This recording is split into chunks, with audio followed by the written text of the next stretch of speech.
अशा कार्यक्रमाला आपण सर्वजण जमलेले आहोत। माझी मैत्रीण सुशीला व त्यांचे पती श्री गंगाधर कासले यांच्या लग्नाचा 50वा वाढदिवस म्हणजे सुवर्ण महोत्सवी वर्ष आणि श्री गंगाधर कासले यांचा 75वा वाढदिवस म्हणजे अमृत महोत्सवी वर्ष। म्हणजे बघा किती सुंदर योग आहे। आपल्या भारतीय संस्कृतीमध्ये अशा प्रकारचे कार्यक्रम साजरे करणं म्हणजे आपली भारतीय संस्कृती टिकून ठेवणं आहे।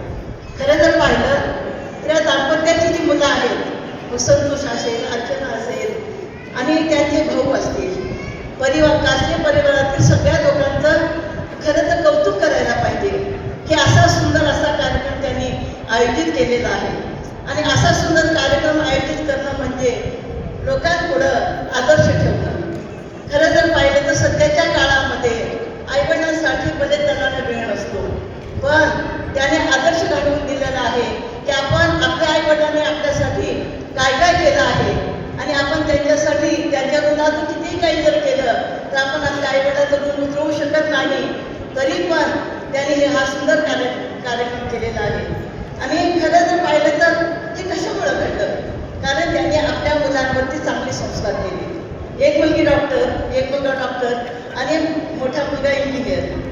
आणि खरं जर पाहिलं तर त्यांच्याकडे माझ्या घरी जर फोन गेला ना, वर्षा म्हणते काकू तुम्हाला कुठं सहलीला जायचं आहे का? कारण आम्ही दोघी मैत्रिणी अशा देश विदेशातल्या अनेक सहली आम्ही सोबत केलेल्या आहेत। कारण मी निघाले म्हटलं की कधीही श्री कासले असं म्हणाले नाही तू जाऊ नको, मॅडम आहेत ना तू बिनधास्त जा। म्हणजे एवढा विश्वास त्यांचा आम्हा दोघींवरती आहे आणि आम्ही अगदी जिवलग मैत्रिणी आहोत।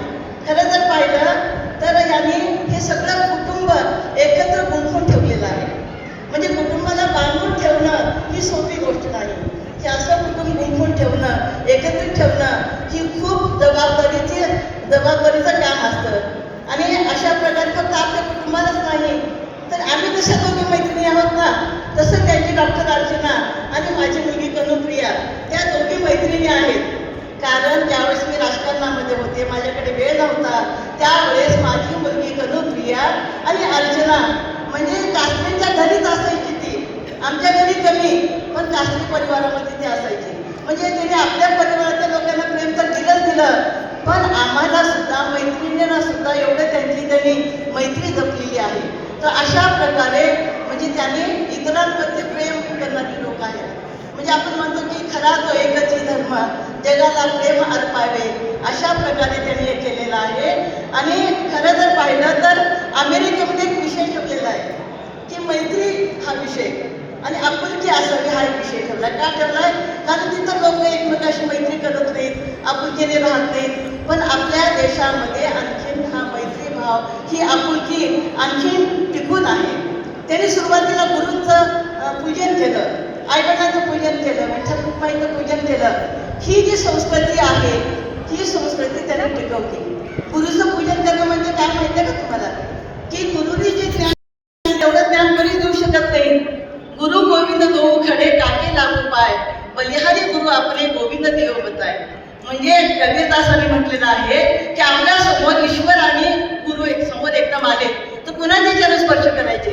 तर आपण गुरुचे चरण स्पर्श करायला पाहिजे। म्हणजे गुरु हा ईश्वराला दाखवणारा आहे म्हणून तो सर्वश्रेष्ठ आहे। हा सुशीलाताई सुद्धा एक गुरु आहेत आणि त्यांनी खूप छान पद्धतीने आपल्या परिवाराला घडवलं, कुटुंबाला घडवलं आणि पैशापेक्षा नात्याला महत्त्व दिलं, पैशापेक्षा मैत्रीला महत्त्व दिलं। आम्ही खूप मैत्रिणी आहोत। आणि शेवटची एक ओळी म्हणते आणि माझ्या शब्दाला विराम देते। सागर में एक लहर उठी आपके नाम की, सागर में एक लहर उठी आपके नाम की, आपको मुबारक हो खुशियाँ आत्मज्ञान की, आपको मुबारक हो खुशियाँ आत्मज्ञान की, आपको आनंद में जाकर मिल जाना है, आपको आनंद में जाकर मिल जाना है। आपका सुखी परिवार इस संसार का, आपका सुखी परिवार इस संसार का, आप जियो हातानुसार 7 के दिन 50,000। आणि अशा प्रकारे मी त्यांना शुभेच्छा देते आणि माझ्या शब्दाला विराम देते। धन्यवाद।